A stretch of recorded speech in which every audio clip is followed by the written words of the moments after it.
So I made a short the other day and I got this comment on it. And I'm like, what? 500 million? What am I doing wrong? Well, I did some digging and I was able to boost my damage all the way up to this. 570 million, which is a pretty big jump. And if you were struggling like me, I'm here to help. In this short, I will show you how to raise your damage that little extra mile and easily wipe out the bosses. First thing, now if you're like me, you thought the boss rush upgrades were just for inside the boss rush, not for outside. Well, I was wrong. The boss rush upgrades your damage outside of the boss rush, meaning you need to grind this for that maximum crit damage, and I don't even have the maximum damage percent because it's so expensive, but this is the number one thing you need to do. Number 2, getting the right passive spec. As you can see here on Saber, I have Berserker. Now you might think Executioner is the best since it's a mythic, but it's actually not. Statistically, Berserker is the best damage dealing spec you can get on your weapons. Now, I'm not just talking about any Berserker, I'm talking high damage Berserker. I got 29.9% of the maximum 30%. Even though my crit damage is a little bit lower, it's still solid along with my Eisen. I got 29.9% on my Berserker. This goes crazy, boosts your damage so much, and I highly recommend getting Berserker. And if you have a lot of passive shards, getting a high damage and high crit damage. Now, I'm going to show you my stats. Here they are. 909% damage, 100% crit chance, and 234% crit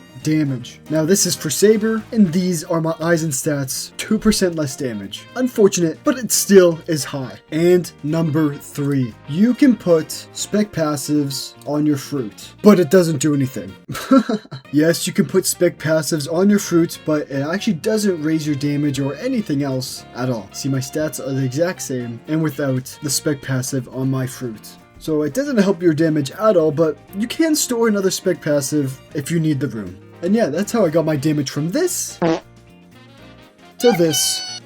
Thank you for watching. Shout out to that one guy that commented. Subscribe.